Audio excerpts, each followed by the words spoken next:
right, what's going on, you guys? Nick here with Nick Strength and Power, and the finals for the 2025 Detroit Pro just wrapped up. I'd like to start with men's open bodybuilding, and then we'll get to classic physique just like we did for the prejudging video. So, William Bonac takes the win here over Sauce Harati. Sauce brought an incredible package. I'm going to talk about that in a second. I wanted to show you guys, though, Gilco shot this show. And I saw this video of William Bonac that Gilco posted of his individual. And I just think this is like the perfect representation of why that plain black backdrop is such an advantageous addition to a show as far as how these guys' physiques look both on and off camera and how good the lighting was here. I think in some of the videos of the live stream, it didn't translate as well as it does in this video. And that's one of the things that Gilco does an amazing job of, shooting these like ultra HD videos of the bodybuilders. But when was the last time you saw an individual video of a bodybuilder, even from Gilco, that was as crisp and stood out in every detail pops like this video? And it's because of that black backdrop and lighting. So again, I want to take my hat off to Fuad and the team here. They did a phenomenal job with this. And again, I think all the fans really appreciate the fact that they are listening. And I noticed that what they did for the finals, if you watch this top 4 comparison video, and in the top 4, same as prejudging, you had Ron Gordon, James Hollingshead, William Bonac, and Sauce Harati.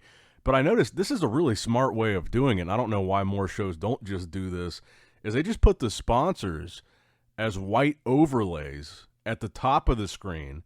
So they kept the integrity of the background behind the bodybuilders, but just zoomed out enough so that there was enough blank space above them to just put the sponsors there on the screen rather than having, and they do have an LED, or it looks like maybe a projector screen way up behind the guys. But I think this does kind of solve that problem of, the reason why a lot of these shows have these big screens behind the guys is for the sponsors. And even if they don't have screens, they'll have like a big poster behind the guys of the sponsors. And I thought this was a smart way to do it. Now, comparing Bonac and Sauce Harati, I saw a lot of people in the comments after prejudging on both YouTube and Instagram, people saying they thought Sauce should have won this show or was going to win this show based on his conditioning. Now, I agree, his conditioning was phenomenal here. This might be the best we've ever seen him look. And I would agree that he was in better shape than Bonac. So from a purely conditioning standpoint, I could see that argument. But it's not just purely conditioning. When you compare Bonac and Sauce, Bonac, like I said in the prejudging video, he's a lot more complete and a lot more dense. I think one of the big areas where it shows is his back, his arms, his hamstrings, and the size of his legs. In general, he's got better developed arms. And that's just a small thing, but it is a thing. He's got better developed arms than Sauce. His biceps are bigger. His triceps are rounder. His back is more well filled out if you look at that mid to lower lat area, especially when they hit like a back double bicep. He's got more detail. I would even argue in the hamstrings at finals, his hamstrings, I think, looked better than Sauce. I think Sauce is, from a conditioning standpoint, he's got like these body parts that make you really pay attention to his conditioning. His quads and his abs. His abs were crazy here. And in his quads, you could see those deep cross striations in the legs. So in those front shots, you really see Sauce's condition shine. And I think that's what draws a lot of people's eyes to him in this lineup. But like I said, if you look at the back shots, if you look at the side shots, and you look at the density that Bonac was carrying in this show, he was just more complete. He was more well filled out. I think he was more well put together. And I think all the body parts, like I said, if you kind of single things out, look at the biceps and even the front shots, because I think that's where Sauce really shines, is the front shots. But compare their biceps, compare their arms in those front shots, little things like that. And compare, like in the side shots, look at the side tricep. Compare Sauce and Bonac, who's got the bigger, fuller triceps. And Bonac was in good condition here. I don't get the argument that Bonac was off or anything. It was just that Sauce looked really good. Bonac was in great shape here. One of the better versions of Bonac, I would say. And like I said, it's really the front shots that the conditioning shines the most for Sauce. He's got a good back lat spread, but I think when you look at Bonac overall from the back, from the sides, even if you give Sauce, I would give Sauce the front lat spread.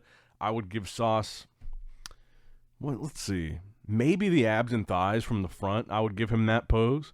Those are like his two strongest body parts. His abs look crazy and his quads looked insane. But then I would give Bonac, I would definitely give Bonac the back double. I would definitely give Bonac the side tricep. I would give Bonac the side chest. I would give Bonac, the back lat spread was close for me. Sauce had a pretty good back lat spread, but I think at the end of the day, I would still give the back lat spread to Bonac. Most muscular, I think, is kind of a toss-up because they hit it so different. When Bonac kind of crouches over and hits that crab variation of the most muscular, I like that better than the version that Sauce hits. But if they're both hitting the same version, the version that Sauce hits, I prefer Sauce. But if he's hitting the crab, I prefer Bonac. In front double, I would give that to Bonac as well. Because like I said, I think his biceps and his arms in general are better developed than Sauce's. They're bigger, they're fuller, and I think you can almost even see more detail in Bonac's arms than Sauce's. But make no mistake, Sauce definitely pushed Bonac here, and I don't think anybody really expected that. Like I said, going into the show, I really thought that it was going to be James Hollingshead and Bonac. And James, honestly, like in general, overall, I thought James looked really good here. He looked really big. He looked really full. His conditioning was about the same as the Arnold, but he definitely looked fuller than he did at the Arnold. But the thing with James that I just can't get past is that midsection. I think that's really something that's holding him back. And it's not even that it's like distended. It's just that even when he flexes it in the poses, you don't really see deep separated abs. Even in a shot like the abs and thighs or something, his abs just don't look that deep. But then you got these shots like the front double, front lat spread where you don't see any separation at all in his abs, and I do think that's an issue for him. But definitely, big hats off to Sauce Harady. I think this was, like I said, unexpected. I think he exceeded a lot of people's expectations. And like I said in the prejudging video, I'm really glad that I had I did that video last night where I saw that update from Sauce, and that most muscular just looked so impressive. He just looked so peeled in that update. I said, I think this guy's the dark horse here, and he proved that. I mean, he placed ahead of James. And he pushed William Bonac when I don't think anybody really saw that coming. But overall, fantastic package from Sauce Harady, and I think, again, going into Pittsburgh now, Bonac does not have to worry about getting that qualification. He's got his ticket to the Olympia now, and that's the important thing here. And like I said, with Derek doing that Pittsburgh show, it's going to be interesting to watch South America next weekend, see if Good Vito's able to get his qualification there. Because, like I said, if Derek wins the Pittsburgh, and if he does New York, that's even, that makes this doubly true, that he will be taking away qualifications from somebody. Not Bonac, because Bonac just got his, but Good Vito potentially. Martin's already qualified because he won Prague. But Nick Walker, Crizzo, I mean, these guys need that qualification, and Derek is effectively taking that away. So this show, Detroit, next weekend, South America, these are important shows for these guys so that their dreams of getting to the Olympia this year, especially in Good Vito's case, don't get squashed by Derek Lunsford. And I'm sure even if they go into Pittsburgh qualified, of course, they don't want to lose. They're going to Pittsburgh to win. But still, with Derek in that lineup, I find it very hard to believe that anyone's going to steamroll Derek after what we saw at the Olympia. Or I'm sorry, after what we saw at the Arnold. Oh, and one other thing. I did see a lot of people saying, well, they moved James into the center a couple times, in the center two spots. This is a four-man call-out, and I think the reason why they did that with James, now in retrospect, obviously he didn't win. I think the reason why they did that was just to get James in between Sauce and Ron Gordon. The only way to do that would be to put him in one of those center spots, to get him between those guys, to compare for second, third, fourth, and to put James in between both of them to kind of get an idea of how he stacked up right between them. And the only way to do that would be to move Bonac to the outside. So this is one of those things where not just because you're in the center doesn't mean that you're being judged for first. They were just comparing James to the other guys that were not winning, and that's why they moved Bonac to the outside, because they already knew he was winning. And I guess I should give the full placings if I haven't already. So William Bonac won. So Bonac in first, Sas Harati in second, James Hollingshead in third, Ron Gordon in fourth, and Aaron Golly in fifth place. So we did pretty good. We went 2 for 2 on these predictions after prejudging. So let's get to Classic Physique because I just kind of spoiled it there. Now, Classic Physique, I would say, was an even closer top 2 than Men's Open Bodybuilding. Wesley Vissers and Matt Greggo. Wesley looked significantly improved from how he looked at the Arnold this year, but it wasn't enough to defeat Matt Greggo. Matt Greggo picked up the win. Wesley in second, Daniel Bavaldi in third, and Alex Kent in fourth, Jack Eagles in fifth. And I think that this came down to a couple of things. I would say the midsection was one, and the lower body was the other. It's something that Wesley has struggled with really his whole career, was the lower body just not matching the upper body. His upper body is insane, even with kind of that rectangular shape that he had to his midsection that I mentioned. The width of his shoulders, his back, the way his lats flare from the front, and, the width from the back too. His upper body's insane. Huge arms, but the lower body just doesn't match. And that imbalance, I think, is what kept him from beating Matt Greggo here. Matt's lower body is pretty insane for a Classic Physique guy. He's got great legs. I saw a lot of comments about his glutes, which was one thing I think a lot of people noticed here. But Matt looked phenomenal here. And I think overall it was the combination of his upper body really flowed well with his lower body. It really matched good. I felt like his taper was better. And just overall, I think it comes down to, what is your definition of Classic Physique? Obviously, I love Wesley's physique. He was the first ever winner of my Mr. Golden Era competition, which was like a Classic Physique competition we did on the channel essentially before they even had Classic Physique as a division. Love Wesley's physique, but I think he was improved. It still wasn't back to the level that he was at the 2024 Arnold. And I just think that imbalance next to Matt Greggo, I think Matt kind of exposed that, because Matt's lower body is so good that standing next to Wesley, even in those shots where Wesley's upper body looks kind of dominant, Matt's lower body, I feel like, really exposed Wesley's, especially from the back. I mean, you would argue, upper body-wise, Wesley Vissers is lights out from the back. Back double bicep, back lat spread. He looks great from the back. But only in the upper body. The lower body just isn't there. And I think that it's shots like that I think Matt really shined. And I think Matt exposed those weaknesses. And that's why when it comes down to these competitions, everybody looks great on their own. Everybody looks great in individuals. Everybody looks great on Instagram. But when you stand next to a guy that exposes those weak points, that's the whole point of the show.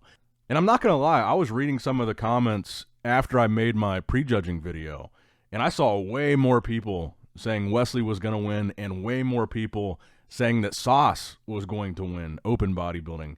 And I was kind of thinking for a second, man, is there something I'm missing? Am I way off base here?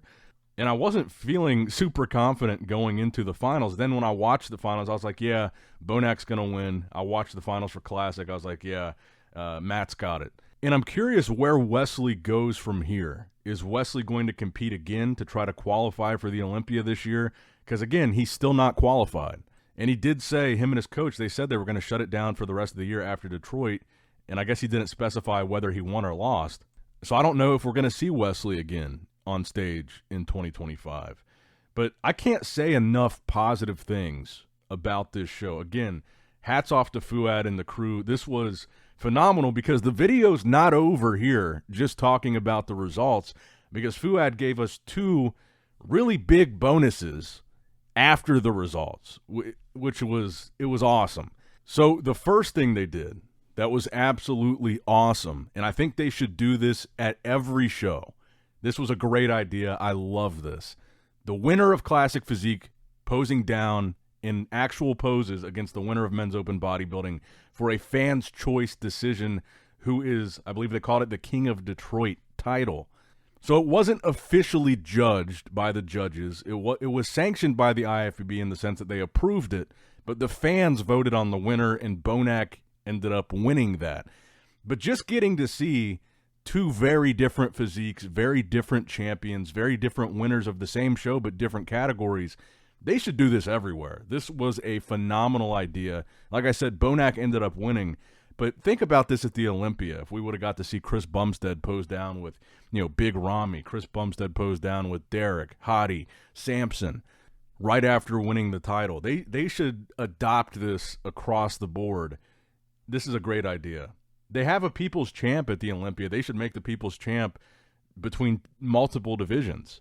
But I really enjoyed this. I thought this was a great addition to the show, but it didn't end there. We also got a guest posing from your reigning Mr. Olympia, Samson Dauda, and Martin Fitzwater, who would be now, I guess, 6 weeks out from the Pittsburgh Pro. And we haven't seen anything really from Martin for most of this prep. We've seen a lot of Nick Walker. We've seen a lot of good Vito. We just saw Bonac compete. We've seen a lot of Crizzo. Martin's been pretty quiet. I think he's been waiting for this moment to unveil his physique at this guest posing. And I got to say, he looks big as a house. He looks significantly big. And obviously, he's still 5 weeks out, but he's big, he's full. He looks significantly bigger than when we saw him on stage, even at the Olympia, but definitely significantly bigger than when we saw him on stage in Detroit last year. He looks massive. And standing next to Samson Dauda, he looks massive. And that is a big statement. I was very, very impressed with what we saw from Martin Fitzwater here today going into Pittsburgh. And again, Martin is already qualified for the Olympia. He qualified by winning the Prague Pro. So even though obviously he wants to win Pittsburgh, Derek Lunsford standing in his way, if he doesn't, it's not the end of the world for him. He's still going to the Olympia regardless. But I absolutely cannot wait to see what happens in Pittsburgh because Martin looks amazing. We've got Derek Lunsford doing the show. It's just, this lineup is going to be crazy. And this Detroit show really impressed the hell out of me too. I got to say, like I said, I can't say enough positive things about it. The black backdrop, the lighting, the pose down, the guest posing. It was awesome. It was a really good show. And again, hats off to Fuad. Free live stream too. This is what we like to see in bodybuilding. Innovation, doing different things, trying different things, listening to the fans and implementing that into the show. This is what we should support. And I like to see more, Midwest-based pro shows. Like, obviously, the Arnold is the big one. But I like to see now we've got Pittsburgh. Now we've got Detroit. More shows that are kind of based in this area that are turning out to be really good shows. So we should be supporting shows like Detroit, shows like Pittsburgh. If you want to have more accessible, and obviously this doesn't apply to everybody, but I think a lot of bodybuilding fans live in the Midwest, and there's a lot of bodybuilding shows in the South or out towards the West Coast. And I like to see more shows like this popping up here more locally in the Midwest. Like we had the Indy Pro, and that I loved going to that show. I was sad that they stopped doing it. The Indy Pro was fantastic, and this kind of reminds me of that. Just kind of a smaller scale show, a little bit more intimate setting, a local kind of Midwest type of thing. I like this a lot. So again, hats off to Fuad. This was great. I've been thinking about the Pittsburgh so much that I kind of have overlooked a little bit Detroit in the South America show. And so in that regard, I think Fuad really over-delivered here. He gave us way more than I think a lot of us thought that we were going to get. So hats off. But let me know what you guys think in the comments below. Like, comment, subscribe, all that good stuff. Click the bell notification icon if you have not already. All that stuff helps out tremendously, so please do it. And as always, I love you guys. I appreciate you guys. Nick Strength and Power, signing out.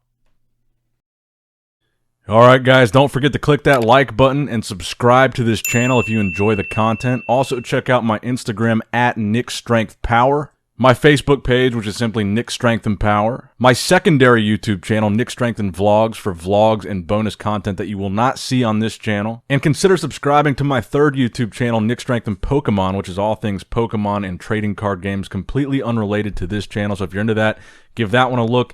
And all links to merchandise and social media will be in the description box below. If you guys want a Nick Strength and Power t-shirt, that will be in the Shopify link below. Have a great day.